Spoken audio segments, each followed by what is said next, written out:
Breaking off. All units, fire at will. 1-2, pick a target. Too many, Captain. Want to stabilize a Gold 6. Anybody cover me. I got 2 vultures on my tail. You've got to hold them here. Watch your left. I can't shake them. I'm hit. I'm hit. Where's our reinforcements?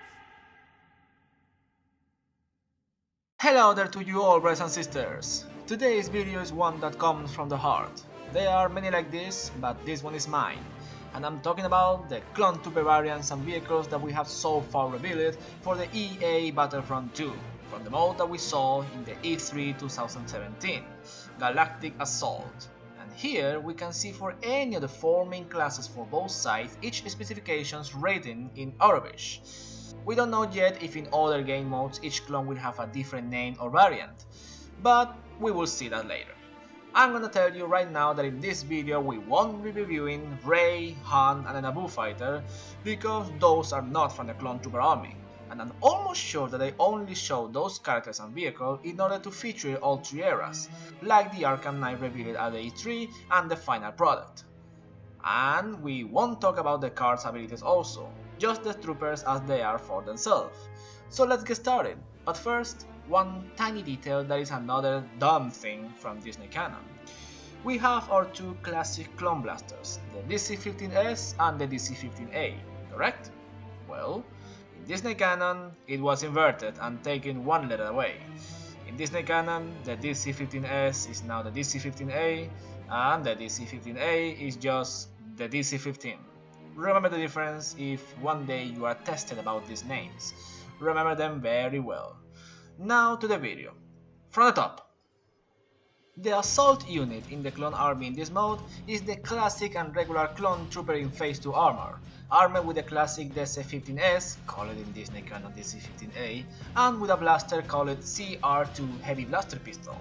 This blaster have only appeared in 3 things in the true canon, in Episode 1, in Star Wars 42 Rite of Passage Part 1, and in Star Wars Jedi Shakti, and is commonly used by the Royal Naboo Security Forces. For the first time we have a clean clone trooper in phase 2 armor for a Battlefront in console, and I cannot be more pleased for this and the rest of the clones of this game. I honestly will probably play with this unit using his standard blaster, cause after all, it's clone trooper blaster. Because since the clone trooper in phase 2 was revealed years ago, we haven't seen much of it in other things that comics, Clone Wars, The Clone Wars, and a few games like LEGO Star Wars, and now this Battlefront. Because in the first Battlefront 2 we only had phase 2 armor just in the 501st, which was nice, but I also like the 212 Battalion, the 41 Elite Corps, and other units of the clone army, which includes the phase 2 armor. So it's nice to see this kind of shiny clone trooper for use, and even if it is the first unit and sometimes mean the weakest and simplest one, I know that there can be ways to use it to decimate the battlefield, and beat even heroes without camping. Moving to the next trooper in the so far announced roster is the Heavy unit. Seeing that Heavy name and under the list race name, make one wish for this to be the slot to use Heavy as a hero unit. Returning to the unit, not to be confused with the Heavy Clone Trooper, the Clone Heavy Trooper of the Arena Battlefront 2, the Clone Heavy Gunner, the Heavy Assault Trooper, or the Imperial Heavy Trooper. This clone I personally love, maybe even more than the main unit previously talked, not because of what it might bring. You know, that the heavy unit bring the heavy weapons and with that the ultimate weapon of destruction and rule in the field, but because it's most of a mix of so much clone trooper variants, gears, commanders and others, like these ones. The helmet of Cody, the arm, chest and back of the clone paratroopers, one of the most good looking clones, a classic Kama with DC-17 blaster holders like Rex, but these ones are empty, and the backpack of the clone troopers from the Clone Wars, which I want and one day I will have. But this clone is not armed with those DC-17. This clone is armed with the classic DC-15A, called in Disney canon just a DC-15 with no letter, and with the FWMB-10 repeating blaster, a blaster used by the First Order and showed for the first time without name in Star Wars The Force Awakens.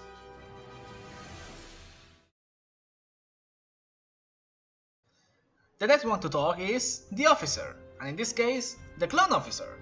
A simple unit with honestly not so much to talk, rather than just resembling the Imperial Officer of the original Battlefront 2. armed with a DC-17 blaster and a Blurk 1120 holdout blaster, a blaster from Rebels used by Hera, one of the few good things made by Disney by their own. And the only thing that I can be excited about this officer is the Temuera Morrison face! It seems so perfect, better than in Bounty Hunter, between the voice of the Ridley Baker of the Clone Wars and Temuera Morrison's face, the excitement of just seeing this unit like this in full 4K 60 FPS and in the future in the Xbox One X, it gives me a reason for detailing the unit. And if the game is paused, maybe leave his hologram maybe even more than the other units, and like all the clones, I'll play with it, but maybe not as much as the rest of the units. The Specialist, also said Clone Specialist, have a name that have been here before and might be confused with the Clone Ordnance Specialist, also known as Bomb Squad Troopers. Those orange clone troopers that were also in Naboo in the Clone Wars. The Special Unit, or Clone Specialist, is a very interesting unit. It serves as a sniper unit, and here we remark the most obvious elements like the micro binoculars that we've seen by a lot of clones, the jetpack used only by Cody, I think, and introduced in episode 22 of Clone Wars, and also wears a classic pauldron that we have seen in many units like Lieutenant Gale of the 327 Sky Corps, and again, empty DC-17 holders.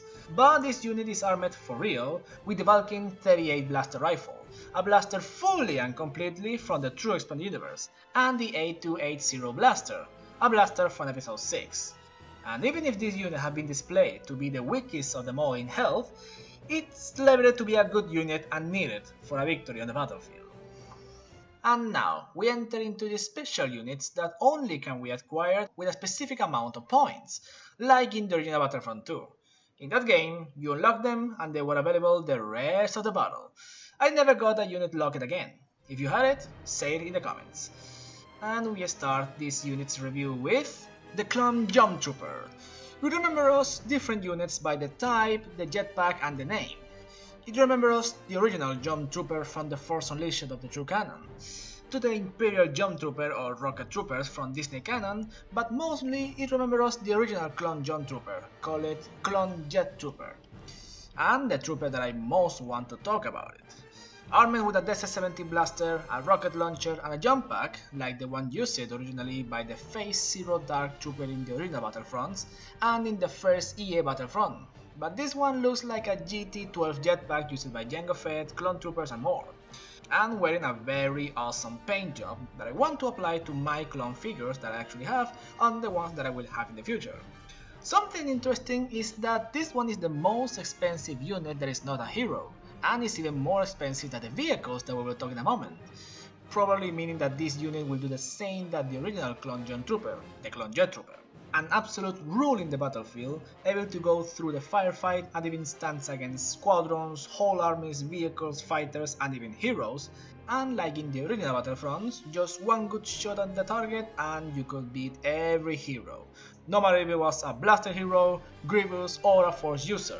So the combination of a small but quick blaster, a jet jump pack and a rocket launcher means that maybe it will just need a small squadron or even one good jump trooper to beat the waves of enemies, no matter how many can come, no matter which gear they may use, or no matter which hero can come among the enemy units to beat. Also talking about this unit, it gives us more hope that we will see different modes with clone troopers in phase 1 and 2 armor, because of the trailer, the concept art and this image, showing a clone jump trooper in a phase 1 armor. Next we have the first vehicle in the list from top to bottom, which is the cheapest of the non-clone vehicles, the V-Wing. Seeing this fighter like this in this Battlefront 2 gives me more desire of having it in titanium and in fighter for my collection. I personally kinda prefer the weapon system of the original Battlefront 2 V-Wing, a bomber with a laser that just a good few hits and your enemy was done. And I may use sometime in a Naboo starfighter also. After all, they are prequel starfighters. And at the last spot to talk, but not making it the last in importance, is the All-Terrain Recon Transport, or ATRT. Okay, I love the vehicle. I have it on figure, want it on Lego, and have been playing with it in games like Lego Star Wars and the original Battlefront 2. And sometimes It was the only thing that allowed me to save the battle. And I love that here now it have even more movement, more speed, but sadly it remarks alongside each vehicle the only flaw on the game, that we won't be struggling to reach the vehicle, and after all the firefight dodged, we reach it and say, oh yeah, and we start to decimate the enemy. In the game, you just spawn on it. Okay, it cost, that's good. I prefer that than just picking it in the battlefield in a hologram. And some say that you still have to run for it, but it was more satisfaction to reach it, and among every shot and missile fired at your way, you rise above and you shot your way out of that hell. But still, this flaw doesn't make me not wanting the game, and using every vehicle and every unit and every hero. And I find great that if you are hit in the body, you are done. Well, that was all for this video. My longest video and maybe the one that I'm most proud of. Or one of the ones that I'm most proud of. If you like it, please give it a like, subscribe, share with all that you know that love Star Wars, comment it, and join me in the Facebook page. If you like to see a video about the droids, let me know. Until the next one, this is Cardo wishing you all happy week, brothers and sisters in arms, and may the Force be with you all, always.